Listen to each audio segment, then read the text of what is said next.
Assalamualaikum warahmatullahi wabarakatuh. Alhamdulillahirabbil alamin wassalatu wassalamu ala asyrofil mursalin wa alihi washabihi ajmain. Pertama-tama marilah kita panjatkan puji dan syukur kita kehadiran Allah Subhanahu wa taala yang sebagaimana kita diberikan nikmat kesehatan dan kesempatan sehingga saya dan teman saya dapat bisa mempresentasikan hasil kerja dari kelompok kami. Saya sendiri Wahyu Miko Pratama sebagai ketua dari kelompok 1. Dan ini Saya Alvensiana Limansyah Simangunso. saya Ismail. Di sini kami akan mempresentasikan hasil kerja kelompok kami. Selamat menyaksikan. Halo guys, saya berada di Universitas Pancabudi. Pada kali ini saya akan menanyakan beberapa mahasiswa memiliki pengetahuan apakah di tahun 2020 apakah mereka tahu perekonomian di Indonesia ini mengalami surplus atau mengalami deflasi. Mari kita tanya, let's go. Kakak siapa? Kakak Dinda. Di tahun 2020 kakak tahu nggak kalau di Indonesia perekonomian itu surplus atau deflasi? Deflasi. Dengan siapa? Edu. Indonesia di tahun 2020 perekonomiannya itu surplus atau deflasi? Surplus. Dengan siapa? Dengan Yeni. Di Indonesia itu di tahun 2020 perekonomiannya surplus atau deflasi? Menurut aku sih surplus ya, menguntungkan gitu. Menurut data dari Badan Pusat Statistik, Indonesia mengalami kontraksi perekonomian pada tahun 2020 yaitu sebesar minus 2,07%. Hal ini disebabkan karena Indonesia pada tahun 2020 mengalami penurunan drastis atau deflasi. Dikarenakan pergerakan ekonomi di Indonesia mengalami pergerakan yang kurang stabil. Perubahan itu terjadi karena adanya pandemi COVID-19. Pemerintah Indonesia mengeluarkan berbagai kebijakan guna mengurangi rantai penyebaran pandemi COVID.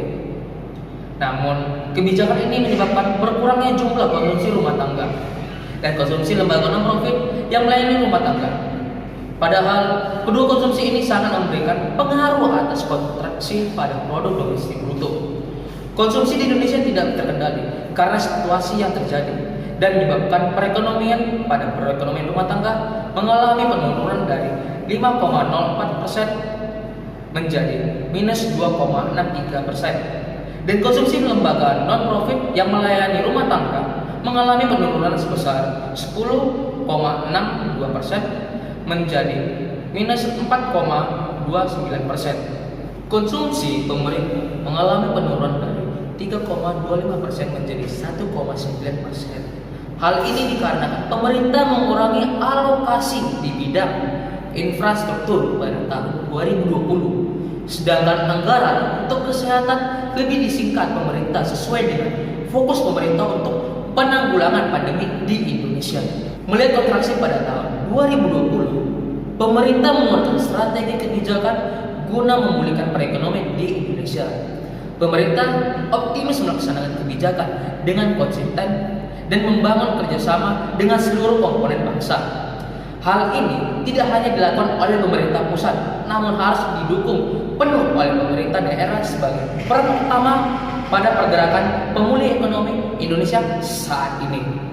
Pemerintah daerah berperan strategi dalam mendorong percepatan dan efektivitas pemulihan ekonomi serta memahami struktur ekonomi daerah, demografi, dan kondisi sosial ekonomi masyarakat saat pandemi terjadi.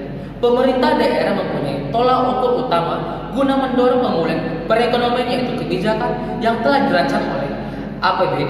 Masyarakat dan pelaku usaha juga memiliki peran strategis dalam pergerakan pemulihan ekonomi Indonesia. Pemerintah memberikan kemudahan dalam kebijakan fiskal maupun kebijakan moneter.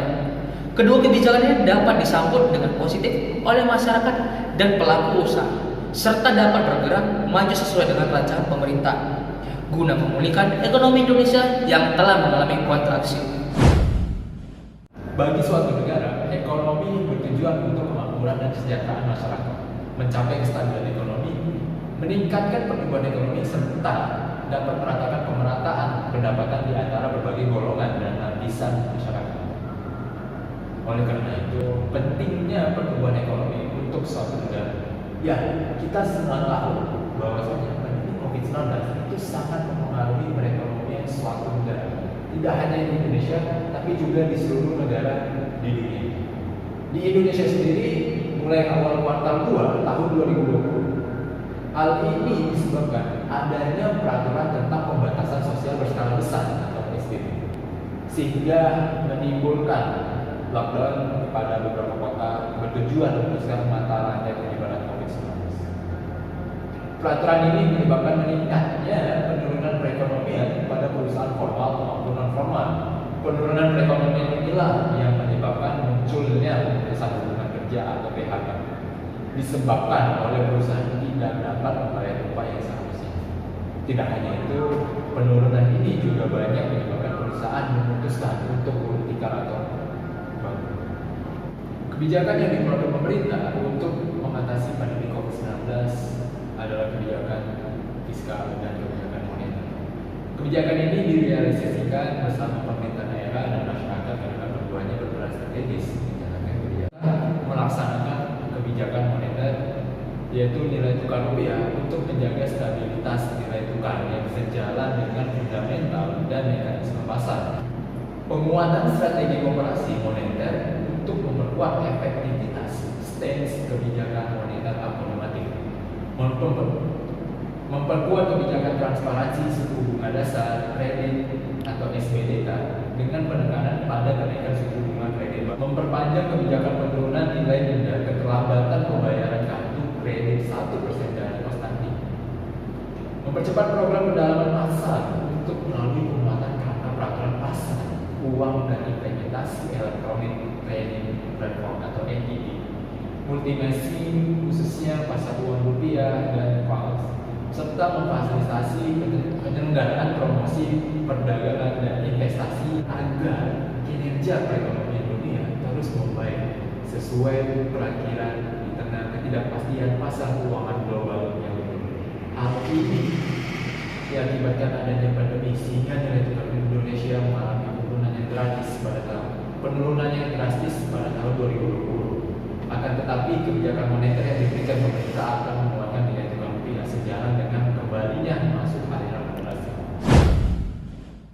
Dari penjelasan dari teman-teman saya sebelumnya, pandemi COVID-19 sangat berpengaruh terhadap perekonomian Indonesia pada tahun 2020. Pandemi ini mengakibatkan adanya penurunan kepada semua komponen produk domestik bruto kecuali pengeluaran konsumsi pemerintah (PDB) yang mengalami penurunan bahkan kontraksi yang disebabkan oleh adanya pandemi COVID-19 yang masuk ke Indonesia, sehingga pertumbuhan perekonomian Indonesia termasuk dalam kategori krisis.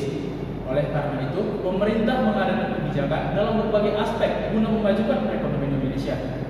Pemerintah lebih fokus kepada kebijakan fiskal dan moneter. Kebijakan fiskal yang diambil mempunyai banyak ragamnya, salah satunya insentif pajak yang sangat berpengaruh. Ketika suku bunga mengalami penurunan pada saat itu juga, para investor menginvestasikan kepemilikan mereka kembali.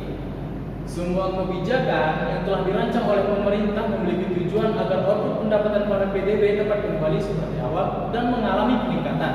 Tidak hanya itu, tujuan lain adalah agar Indonesia mengalami inflasi kembali dan tingkat pengangguran di Indonesia berkurang.